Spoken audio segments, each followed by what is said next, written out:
प्यारे विद्यार्थियों, आपके चेहरे पे खुशी देखकर बहुत ही आनंद आता है।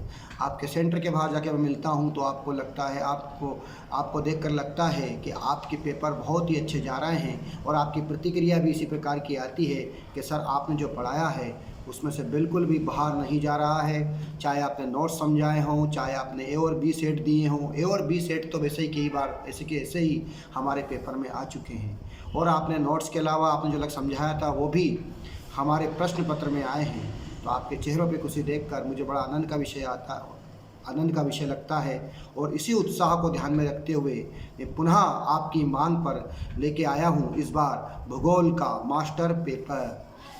आप सभी अगर नए हैं इस चैनल पर, जो भी इस चैनल को देख रहे हैं नए हैं, तो मैं सब्सक्राइब करें, लाइक करें, कमेंट्स करें, है ना, और अधिक से अधिक शेयर करें ताकि अधिक से अधिक लोगों को इसका फ़ायदा मिल सके। आप इन्हीं बातों को ध्यान में रखते हुए आज मैं लाया हूँ मास्टर पेपर भूगोल विषय का संभावित प्रश्न पत्र परीक्षा सन 2022-2023 विषय भूगोल। पहला प्रश्न बनेगा बेटा आप लोगों का, मानव भूगोल का अर्थ एवं कोई एक सर्वमान्य परिभाषा दीजिए। मानव भूगोल के कुछ उपक्षेत्रों के नाम बताइए। जनसंख्या की धनात्मक और ऋणात्मक वृद्धि में अंतर बताइए। विश्व में जनसंख्या घनत्व को प्रभावित करने वाले कारक बताइए। जनसंख्या परिवर्तन के 3 घटक कौन कौन से हैं। टिप्पणी लिखिए। जन्म दर व मृत्यु दर, प्रतिकर्ष व अपकर्ष में अंतर बताइए। जननांगी संक्रमण की कोई 3 अवस्थाओं की विवेचना कीजिए। प्रश्न नंबर 8वां, मानव विकास की अवधारणा से आप क्या समझते हो। प्रश्न नंबर 9, मानव विकास के 4 प्रमुख घटकों के नाम लिखिए। प्रश्न नंबर 10, प्राथमिक एवं द्वितीयक तृतीयक चतुर्थीक व्यवसाय में प्रमुख अंतर लिखिए। चलवासी पशुचरण और वाणिज्य पशुधन पालन में क्या अंतर है, अंतर कीजिए। फिर 12वां प्रश्न आता है टिप्पणी। आदिकालीन निर्वहन कृषि, मिश्रित कृषि, पशुचरण तथा खनन कार्य को समझाइए। प्रश्न नंबर 13, जीविकोपार्जन कृषि व व्यावसायिक कृषि में प्रमुख अंतर लिखिए। 14वां प्रश्न, बृहत व लघु उद्योग में अंतर लिखिए। जो अंतर आते हैं ये आपकी विशेषताएं, अर्थ, महत्व सब प्रकार के बन जाते हैं बेटा। मैंने बताया भी था आप लोगों को, कोचिंग पे आप आए थे उस समय, एक ऐसे अंतर, विशेषता, अर्थ सब बन जाते हैं। विशेषता पूछी जाए तो अंतर में से हम लोग लिख के देख कर लिख सकते हैं। मैं पुनः बताना चाहूँगा बेटा, हम कम शिक्षा में पुनः बताना चाहूँगा हम की शिक्षा जो है वो मेन विषय जो आपका है मुख्य रूप से उसको विशेष ध्यान देते हैं। इसके अतिरिक्त हम कम फीस में अधिक से अधिक शैक्षणिक गतिविधियां हमारे कोचिंग पर करवाते हैं और एक शैक्षणिक गतिविधियां आपको देते हैं। अनुशासन का बेहद पालन करते हैं, है ना। ऑनलाइन ऑफलाइन सभी प्रकार की कोचिंग आपको देने का उस कम शुल्क में प्रयास करते हैं। साथ में हम निःशुल्क नोट्स भी यहाँ से प्रोवाइड करवाते हैं। अगर आप में से किसी बच्चों को 10th में, नए बच्चे को ही प्रवेश लेता है, उसका 10th में 70% है तो उसकी फ़ीस हमारे यहाँ पर आधी हो जाती है।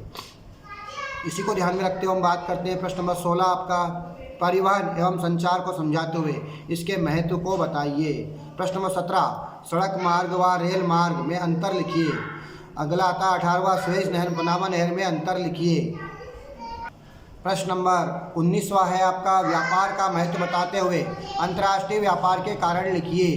प्रश्न नंबर 20वां है आपका, पत्तन का वर्गीकरण उनकी अवस्थी और विशिष्टीकृत कार्यकलापों के आधार पर कीजिए। प्रश्न नंबर 21वां है, भारत में जनसंख्या वृद्धि को नियंत्रित करने वाले उपाय लिखिए। प्रश्न नंबर 22वां है, भारत में कुछ राज्यों में अन्य राज्यों की अपेक्षा श्रम सहभागिता ऊंची क्यों है। प्रश्न नंबर 23वां, विभिन्न प्रकार की ग्रामीण बस्तियों के लक्षणों की विवेचना कीजिए उदाहरण सहित।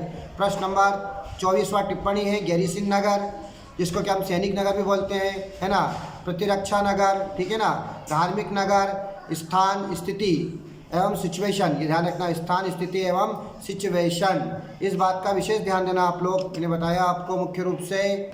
इसके बाद धार्मिक नगर, स्थान स्थिति में अंतर। 25वां, कार्यों के आधार पर नगरों का वर्गीकरण कीजिए, है ना, उदाहरण सही समझाइए। कार्यों के आधार पर बताना है मैंने आप लोगों को, जैसे प्रशासनिक कार्य, मतलब किसी देश की या राज्य की राजधानी होते तो प्रशासनिक कार्य कहते हैं। मैंने लिखवा रखे हैं आप लोगों को, है ना, इसको ध्यान दीजिए आप लोग। समझाया भी था मैंने आप लोगों को विस्तार से, नोट्स में नहीं है लेकिन फिर भी मैंने समझाया था आप लोगों को, तो इनको भी आप समझें और नहीं समझ में आया डबल से मेरे पास कॉल करके आप इन प्रश्नों को समझ सकते हैं।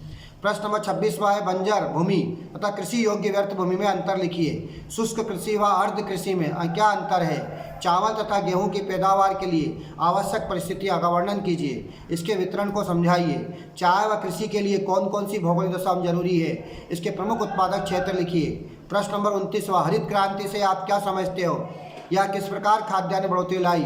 भारतीय कृषि की प्रमुख विशेषताएं लिखिए। प्रश्न नंबर 31वां जल संरक्षण की विधियां, इसके 4 लाभ लिखिए एवं किसी एक विधि का वर्णन कीजिए। खनिज किसे कहते हैं तथा कितने प्रकार के होते हैं? ध्यान दें आप। ऊर्जा के परंपरागत व गैर परंपरागत साधनों की तुलना कीजिए। प्रश्न नंबर 34वां नियोजन के कितने उपागमन होते हैं? विस्तार से लिखिए। प्रश्न नंबर 35वां इंदिरा गांधी नहर कामन क्षेत्र का सिंचाई पर क्या सकारात्मक प्रभाव पड़ता है? प्रश्न नंबर 36वां परिवहन व संचार के साधनों को कितने भागों में बांटा गया है? संक्षिप्त टिप्पणी। भारतीय रेल, कोंकण रेलवे, राष्ट्रीय जलमार्ग, केरल पश्चिम जलमार्ग। ध्यान दें आप। क्वेश्चन नंबर 38वां आएगा आपका प्रदूषण और प्रदूषकों में अंतर लिखिए। नमामि गंगे कार्यक्रम क्या है? भारत में गंदी वस्तु की समस्याओं को समझाइए। 39वां भू निम्नीकरण को कम करने के उपाय सुझाइए। अब विश्व मानचित्र में क्या पढ़ना है आपको? जापान, नाइजीरिया, कनाडा, अफगानिस्तान, संयुक्त अरब अमीरात, Mexico, New Zealand, Australia, Tibet, Tasmania, Canada, Madagascar, California, Mongolia, Manchester, Singapore, Copenhagen, अदन, जिनेवा ऐसे पूछे जाते हैं। आपको उनको भर के आप बराबर प्रैक्टिस कीजिएगा। भारत के मानचित्र में पूछेगा फिर 5 नंबर का। इसमें लिखना है आपको इंदिरा गांधी नहर, छोटा नागपुर पठार, कोलकाता, चेन्नई, लक्षद्वीप, हजीरा, विजयपुर, जगदीशपुर, गैस पाइपलाइन है ना, डिगबोई, जगदीशपुर, खेताड़ी, मुंबई, हाई, विशाखापट्टनम, पारादीप, गंगा नदी, चाय उत्पादक क्षेत्र है ना।